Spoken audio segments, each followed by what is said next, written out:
ہیں حوصلے وہ نہ رہے، ہم نہ رہے، دل نہ رہا، اور گھر یہ اجڑا ہے کہ تو رونق کے محفل نہ رہا۔ وہ عشق کی رمق دمک نہیں ہے، وہ عشق کی چمک نہیں ہے۔ وہ کہتے ہیں کہ وہ کتنا خوش نصیب دن ہوگا جب محبوب پھر سے ہمارے پاس آئے گا۔ اب وہ محبوب کی صورت میں اسلام کو پیش کر رہے ہیں، تو وہ کیا گھڑیاں ہوں گی، وہ کیا وقت ہوگا۔ زمانہ آیا ہے بے حجابی کا، عام دیدار یار ہوگا۔ بسم اللہ الرحمن الرحیم۔ السلام علیکم ورحمۃ اللہ وبرکاتہ۔ میں ہوں لیک احمد اور آپ دیکھ رہے ہیں دا مسلم ٹی وی۔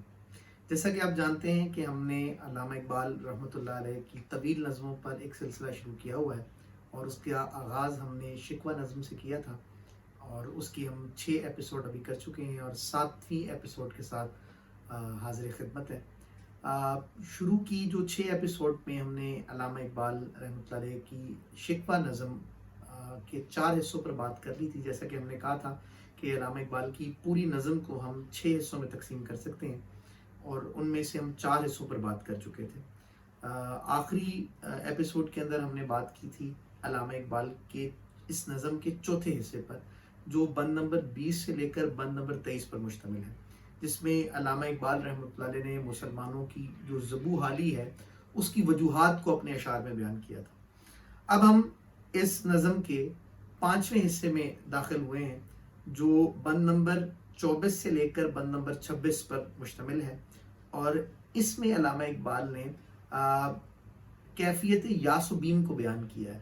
یعنی شروع کے جو 2 اشعار ہیں، یعنی بند نمبر 24 اور بند نمبر 25، اس میں علامہ اقبال رحمۃ اللہ علیہ نے مایوسی والے اشعار کہے ہیں، جس میں مسلمان جس ذلت سے ہم کنار ہیں، اور ملت اسلامیہ جس ذبح حالی کو دیکھتے ہوئے مایوس ہے، اس کا انہوں نے تذکرہ کیا ہے، اور خود بھی شاعر مایوس نظر آتا ہے ان اشعار کے اندر۔ لیکن جو بند نمبر 26 ہے، اس میں امید کی ایک کیفیت کو بھی انہوں نے اپنے اشعار میں بیان کیا ہے، جس طرح لگتا ہے ایسے جیسے کہ وہ نشاط ثانیہ جو اسلام کی ہے اس پر بات کر رہے ہوں۔ تو یہ 5واں حصہ ہے، اور اس کے بعد اس کا آخری حصہ ہے جس پر ہم اگلی ایپیسوڈ میں بات کریں گے، کہ جو اس نظم کو اختتام کی طرف لے کر بڑھے گا، اور اس میں دعائیہ اشعار شامل ہیں۔ تو ہم نے 23 بندوں تک ابھی تک بات کر لی تھی۔ آئیں اب ہم 24ویں بند کو دیکھتے ہیں۔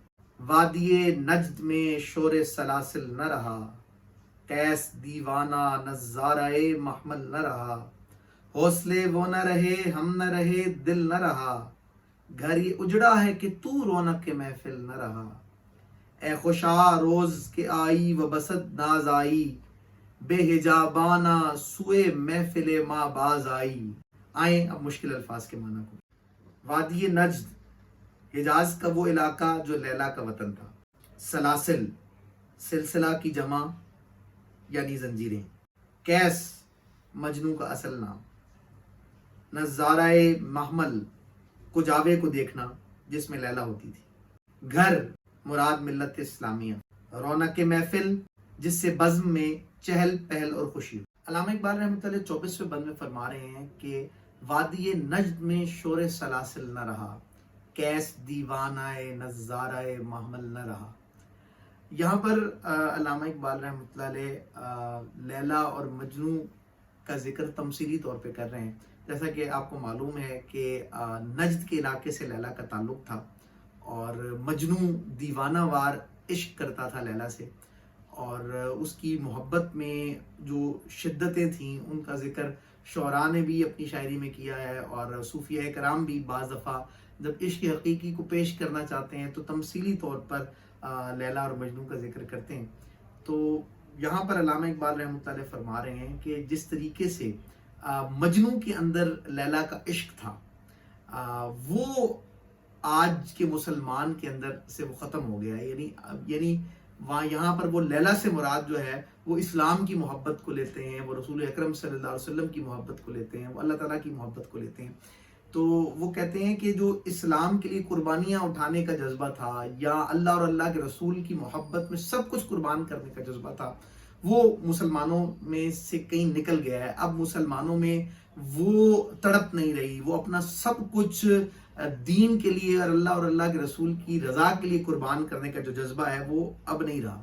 یعنی ان کے اندر وہ شوق اور طلب اور تڑپ ہی نہیں رہی. یعنی جس طریقے سے قیس جو ہے وہ لیلا کا جو کجاوا تھا یا وہ جو محمل تھا اس کو دیکھنے کی تڑپ رکھتا تھا.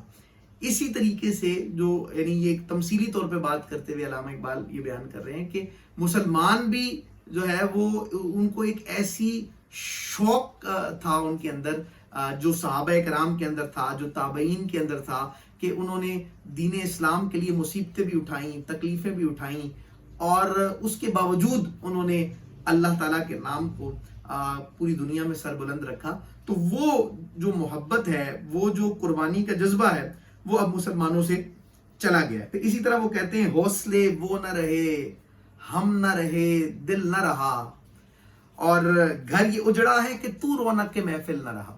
وہ کہتے ہیں کہ اب مسلمانوں کے اندر وہ برداشت نہیں ہے, مسلمانوں کے اندر وہ عشق کی رمق دمک نہیں ہے, وہ عشق کی چمک نہیں ہے, وہ قربانی دینے کا جذبہ نہیں ہے, نہ ہم ویسے رہے ہیں اور نہ ہمارا دل ویسا رہا ہے.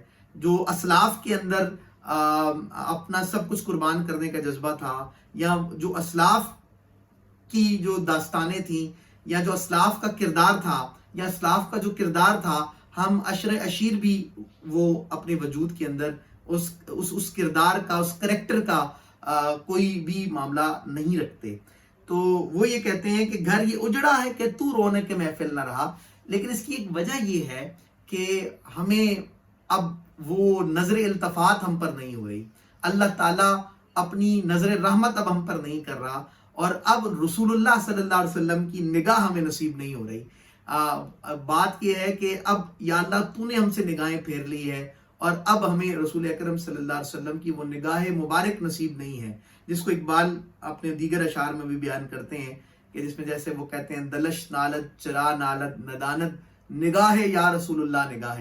تو وہ کہتے ہیں کہ وہ اب تو بھی رونق کے محفل نہیں ہے, یعنی ہمیں اب وہ اللہ اور اللہ کے رسول کی توجہ نصیب نہیں ہے. تو وہ کہتے ہیں کہ اس وجہ سے ہماری اب یہ حالت ہو گئی ہے. اور آخر میں جو وہ اس بند کے آخر میں وہ فارسی کا ایک شعر جو ہے وہ بڑی خوبصورتی سے یہاں بیان کرتے ہیں, اور وہ کہتے ہیں اے خوش روز کے آئی و بسد ناز آئی, کہ وہ دن کتنا خوش نصیب ہوگا کہ جب محبوب پھر آ جائے گا. 24ویں بند کے آخر میں علامہ اقبال رحمۃ اللہ علیہ نے فارسی کا ایک شعر لکھا ہے, کہ جس میں وہ کہتے ہیں کہ اے خوش روز کے آئی و بسد ناز آئی, بے حجابانہ سوئے محفل ماباز آئی. وہ کہتے ہیں کہ وہ کتنا خوش نصیب دن ہوگا, یا وہ کتنی خوش نصیب گھڑیاں ہوگی جب محبوب پھر سے ہمارے پاس آئے گا, اور بے حجابانہ ہماری محفل میں رونق محفل ہو جائے گا. یعنی وہ کتنا خوش نصیب وقت ہوگا کہ جب دوبارہ اللہ تعالیٰ کی رحمت ہمیں نصیب ہوگی, جب ہمیں رسول اللہ صلی اللہ علیہ وسلم کی نگاہ التفات نصیب ہوگی, یا اسلام جو ہے وہ دوبارہ اپنے عروج کی طرف بڑھے گا, اور اسلام پھر طریقے سے جس طرح قرون اولیٰ میں مسلمانوں کا ڈنکا چہار جانب بج رہا تھا اور 3 براعظموں تک اسلام چلا گیا تھا, اگر دوبارہ وہ اسلام جو ہے وہ محبوب کی صورت میں اسلام کو پیش کر رہے ہیں, یا اللہ اور اللہ کی رضا کو اس صورت میں پیش کر رہے ہیں, کہ اگر وہ دوبارہ وہ ہمیں عروج نصیب ہو جائے, ہمیں دوبارہ ہماری وہ نشاط ثانیہ ہو جائے, تو وہ کیا گھڑیاں ہوں گی, وہ کیا وقت ہوگا. تو اس کو وہ بیان کر رہے ہیں کہ جب وہ بے حجاب ہو کر آ جائے گا. تو یعنی اسی کو علامہ اقبال جیسے جو مسلمانوں کی نشاط ثانیہ کے طور پر اپنے دیگر اشعار میں بیان کرتے ہیں, زمانہ آیا ہے بے حجابی کا, عام دیدار یار ہوگا, سکوت تھا پردہ دار جس پر, وہ راز اب آشکار ہوگا, گزر گیا وہ دور ساقی کہ چھپ کے پیتے تھے پینے والے, بنے گا سارا جہاں میں خانہ, ہر کوئی بادہ خوار ہوگا, وہ جو آوارہ جنو تھے وہ بستیوں میں پھر آ بسیں گے, برہنہ پائی وہی رہے گی مگر نیا خارزار ہوگا, نکل کر صحرا سے جس نے روما کی سلطنت کو لٹ دیا تھا, سنا ہے قدسیوں سے میں نے وہ شیر پھر ہوشیار ہوگا.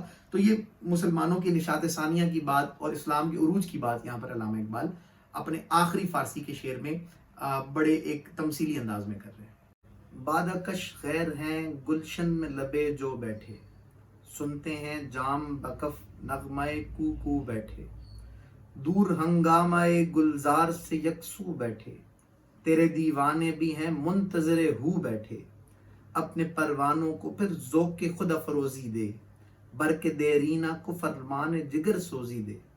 بادہ کش شراب پینے والا، مراد عیش و عشرت کی زندگی بسر کرنے والا۔ لبے جو ندی کے کنارے، جام بکف ہاتھوں میں شراب کا پیالہ لیے۔ نغمہ کوکو، مراد کوئل فاختہ کی چہچہاٹ۔ ہنگامہ گلزار، باغ کی رونق۔ یکسو، ایک طرف۔ منتظر ہو، مراد خدا کی تائید کا انتظار کرنے والا۔ ذوق، شوق، جذبہ۔ خود افروزی، خود کو روشن کرنا، مراد اپنی خودی کو بلند کرنا۔ برق دیرینہ، پرانی بجلی، مراد پہلے والا جوش جذبہ۔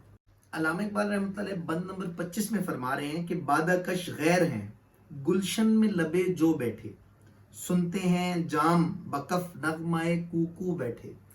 یعنی جو غیر مسلم ہے، تو نے ان پر تو یہ نوازشات کی ہیں، تو نے تو ان پر اپنا ایسا کرم رکھا ہوا ہے کہ وہ جاموں کے جام اپنے اندر انڈیل رہے ہیں، یعنی شراب نوشی کر رہے ہیں، شراب کے پیالوں کے پیالے پی رہے ہیں، اور وہ ندی کے کنارے بیٹھ کر سریلے نغمے سن رہے ہیں۔ لیکن مسلمانوں کا حال کیا ہے؟ یعنی وہ تو کفار تو عیش و عشرت کی زندگی گزار رہے ہیں، لیکن مسلمانوں کا، تیرے دیوانوں کا، جنہیں تو اپنا بندہ کہتا ہے، جنہیں تو اپنی امت کہتا ہے، ان کا حال کیا ہے؟ تو دور ہنگامہ گلزار سے یکسو بیٹھے، تیرے دیوانے بھی ہیں منتظر ہو بیٹھے۔ جو تیرے بندے ہیں وہ ہر چیز سے الگ تھلگ ہو کر، ایک طرف ہو کر بیٹھے ہوئے ہیں، اور وہ اپنے تقدیر کے بدلنے کا انتظار کر رہے ہیں، وہ منتظر ہو ہیں۔ اب ہو سے مراد جو ہے وہ اللہ تعالیٰ کی ذات ہے۔ یہاں پر صوفیہ کرام بھی اس سے مراد اللہ تعالیٰ کی ذات کو لیتے ہیں، اور جو جتنے بھی صوفی شعراء ہیں انہوں نے ہو کا بڑا استعمال کیا ہے، جیسا کہ سخی سلطان باہو رحمۃ اللہ علیہ، آپ کے کلام میں بھی آخر میں ہو کا ذکر ملتا ہے۔ تو جیسے وہ ایک شعر ہے کہ اللہ اللہ کرتے ہو نظر آیا مجھے، ہو میں جب میں گم ہوا تو نظر آیا مجھے۔ تو ہو سے مراد ذات حق تعالیٰ ہے، ذات حق تعالیٰ کے لیے ہو کے لفظ کا استعمال کیا جاتا ہے۔ تو یعنی اللہ تعالیٰ کی تائید کے منتظر ہیں، یعنی جو یا اللہ تیرے بندے ہیں وہ تو ہر شے سے الگ تلگ بیٹھے ہوئے ہیں، اور وہ تیری رحمت کا، وہ تیرے کرم کا، اور وہ تیری تائید ایزدی کا انتظار کر رہے ہیں۔ اور پھر وہ آخر کہتے ہیں کہ اپنے پروانوں کو پھر ذوق خود افروزی دے، برق دیرینہ کو فرمان جگر سوزی دے، کہ یا اللہ تو کرم کر، تو مہربانی کر، اور تو کیا کر کہ پروانہ وار، جس طریقے سے پروانہ جو ہے وہ شمع پہ اپنا آپ جانثار کر دیتا ہے، تو اسی طریقے سے وہی جو جوش اور جذبہ تو پھر سے مسلمانوں کو عطا فرما، کہ وہ پھر اسلام کی نشاط ثانیہ کے لیے کوشش کریں، اور پھر تو بجلیوں کو حکم دے کہ وہ ان کے اندر اپنا اثر قائم کریں، اور ان کو اس ایمان کی حرارت سے بھر دیں کہ برق دیرینہ کو فرمان جگر سوزی دے، کہ پھر اپنے خون جگر کو پئیں۔ یہ کہ کچھ مزہ ہے تو یہی خون جگر پینے میں ہے، تو وہ جو کیفیت ہے وہ مسلمانوں کو نصیب ہو۔ قوم آوارہ اناتاب ہے پھر سوئے حجاز، لے اڑا بلبل بے پر کو مذاق پرواز، مضطرب باغ کے ہر غنچے میں ہے بوئے نیاز، تو ذرا چھیڑ تو دے تشنہ مضراب ہے ساز، نغمے بےتاب ہیں تاروں سے نکلنے کے لیے، طور مضطر ہے اسی آگ میں جلنے کے لیے۔ قوم آوارہ، ملت اسلامیہ جس کے پیش نظر اعلیٰ مقصد نہیں، اناتاب، باغ موڑنے والی، واپس جانے والی، سوئے حجاز، مراد اسلام کی، بلبل بے پر، مراد مسلمان جو وسائل سے محروم ہے، مذاق، ذوق، جذبہ، بوئے نیاز، عاجزی کی خوشبو، باغ کا ہر غنچہ، مراد ملت کا ہر فرد، چھیڑنا، ساز بجانا، تشنا مضراب، جسے مضراب کی ضرورت ہے۔ علامہ اقبال رحمۃ اللہ 26ویں بند میں فرما رہے ہیں کہ قوم آوارہ اناتاب ہے پھر سوئے حجاز، لے اڑا بلبل بے پر کو مذاق پرواز۔ قوم جو سرکشی میں مبتلا تھی، قوم جو مایوسی میں مبتلا تھی، اب وہ اس سب سے بیزار ہو کر، اپنی پریشانیوں سے بیزار ہو کر اب سوئے حجاز آ رہی ہے، اب وہ اسلام کی طرف پلٹ رہی ہے. یعنی ملت اسلامیہ کے اندر اب وہ چنگاری جو ہے وہ جل رہی ہے، وہ آگ جو ہے وہ ان کے اندر پیدا ہو رہی ہے اسلام کی طرف آنے کی. یہ وہ بلبل ہیں کہ جن کے پر نہیں ہیں، یعنی بے سر و سامانی کا عالم ہے.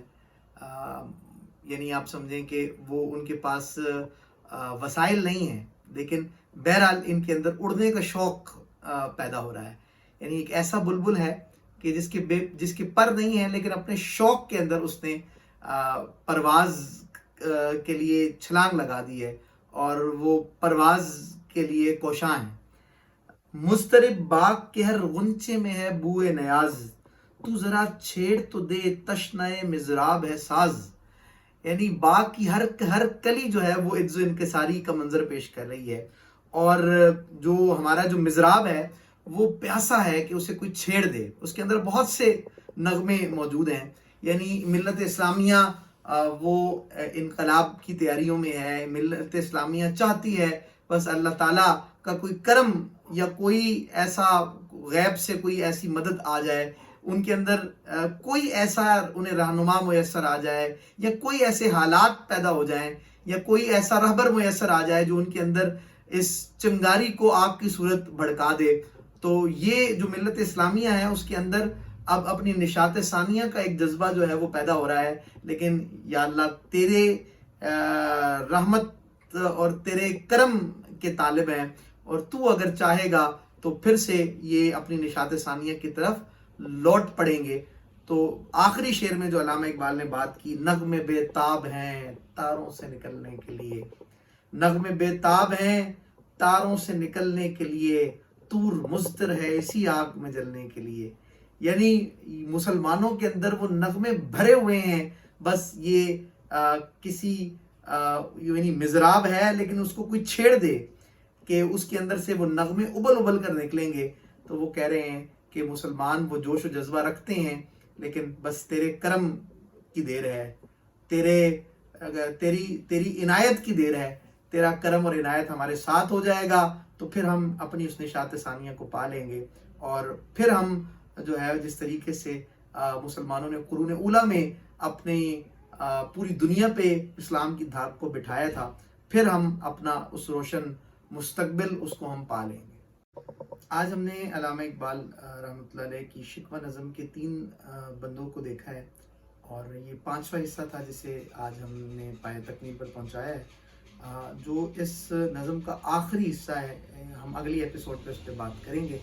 امید ہے آپ سے شیئر کی گئی معلومات آپ کو پسند آئی ہوگی. آپ اگر علامہ اقبال رحمۃ اللہ علیہ مسلمانوں کی روشن تاریخ یا علم تصوف کے حوالے سے اہم معلومات حاصل کرنا چاہتے ہیں تو دی مسلم ٹی وی کو ضرور سبسکرائب کریں.